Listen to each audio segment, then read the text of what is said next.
Hey, all of you, today we will discuss something very, very relevant for our environmental issues, the concept of ozone, the ozone layer, and why do we see depletion of ozone near the Antarctic regions and the Arctic regions. तो ozone एक special type का gas है, ये एक type का molecule है जिसमें कि 3 एटम्स ऑफ ऑक्सीजन होते हैं, इसीलिए इसको O3 बोला जाता है.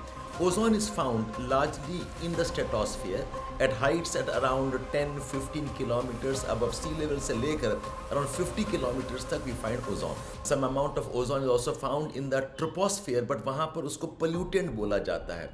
Ozone otherwise toxic, it's not good for breathing and cause lungs problem. But जो ozone stratosphere में है beyond the tropopause, that is very important part of maintaining the balance of Earth as planet where life exists. ये ozone is capable of absorbing ultraviolet radiations.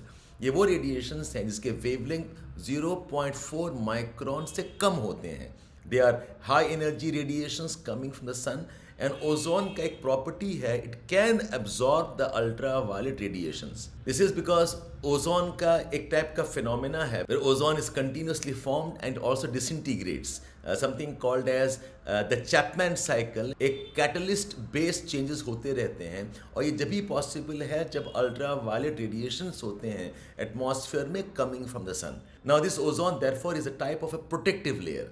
ये ozone जो बनता है because of high radiation, it is formed mainly in the tropical areas. Ozone को measure करने का एक तरीका है called as Dobson unit. Dobson unit एक यूनिट है विच टेल्स अस अबाउट कि कितना ओजोन एटमॉस्फेयर में है. सो जो ट्रॉपिकल एरियाज होते हैं वहाँ पर Dobson unit is around 200, 250, 280 D units होता है, and this is where ozone is form. But अगर आप देखेंगे the ozone concentration actually is more in the polar regions, खासकर इन द एंटार्क्टिक रीजन्स. हालांकि एंटार्क्टिका में ओजोन बनता नहीं है ज़्यादा. ओजोन जो ट्रॉपिकल एरिया से बनता है, it gets transferred. There are some winds, special winds called as Dobson winds. ये upper tropospheric नहीं, ये stratospheric winds होते हैं. They take the ozone from the tropical areas, equatorial areas, and they dump them in the polar areas, खासकर Antarctica. And this is because Antarctica में कुछ conditions हैं. Number one, Antarctica is very cold. In the cold conditions, जो catalyst based reactions होते हैं in the disintegration of ozone वो कम होते हैं. One. Number two, जो ट्रॉपिकल एरियाज हैं, the lot of emissions around NOx, NOx यानी कि nitrogen oxide compounds, along with lot of water vapour and hydroxyl compounds. ये जो आयंस हैं हाइड्रोक्सिल एंड नॉक्स वाले जो हैं, this can deplete the ozone and the result in breakage of the ozone molecules. So in the Arctic regions and the Antarctic region, polar areas में ये जो hydroxyl ion and the NOx ions are less. एक तो Antarctic Arctic cold होता है, that is good to suppress the process of disintegration of ozone. Ozone depletion जो hydroxyl and जो NOx के वजह से होते हैं वो भी कम होता है. And third very important part is in the Arctic Antarctic region, वहाँ पर प्रेशर ज़्यादा है. The pressure helps in holding back lot of ozone. So the production of ozone होता है लो लैटिट्यूड्स ट्रॉपिकल एरियाज में, लेकिन concentrations are found more in the Antarctic reason.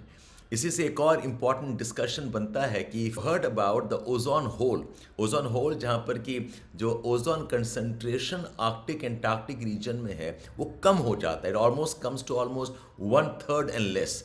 जहाँ पर डॉप्सन यूनिट 300 से 350 होना चाहिए, DU यूनिट्स होना चाहिए पोलर रीजन्स में, it falls to as less as around 100 Dobson units. इसका रीज़न ये है, ये जो स्ट्रेटोस्फेरिक विंड्स हैं, जो विंड्स चलती हैं from stratosphere towards polar regions, they carry ozone depletion substances from the tropical and mid latitudes towards the poles. So जो हम फ्लोरोकार्बन्स के बारे में सुनते हैं, ओजोन डिप्लीशन कंपाउंड्स के बारे में सुनते हैं, fluorine compounds which can destroy the ozone, इनका प्रोडक्शन ज़्यादा होता है ट्रॉपिकल एरियाज में, इनका प्रोडक्शन ज़्यादा होता है मिड लैटिट्यूड्स में. But the stratospheric winds or the Dobson winds, they carry these to Antarctic regions, and वहाँ पर ozone depletion becomes pronounced. By the way, let me tell you one thing, that ये जो ozone hole है वो एक misnomer है. Actually ऐसा कोई होल नहीं है, ऐसा कोई गेपिंग गैप नहीं है. ओजोन होल का मतलब ये होता है तो ओजोन का जो कंसंट्रेशन है जो होना चाहिए उससे कम हो जाता है. वैसे अगर आप सारा ओजोन लेके चलें और उसको एक कंप्रेस्ड फॉर्म, एक लेयर बना दें, the ozone layer is just about 3 mm thick. And when there's depletion of ozone, this concentration becomes even lesser. This thickness can fall to less than 1 mm thickness in parts of Arctic region and Antarctic region. And because Antarctica is far more colder, so यहाँ पर ozone ज़्यादा भी होता है और ozone depleting substance भी यहाँ पर ज़्यादा एक्यूमुलेट करते हैं. That is why the ozone hole is more pronounced in the southern hemisphere around the Antarctic region. Keep watching me for these kind of details on geography. This was about ozone hole. I'll come back later again with more informations around geographical stories. Shabbir at Educami.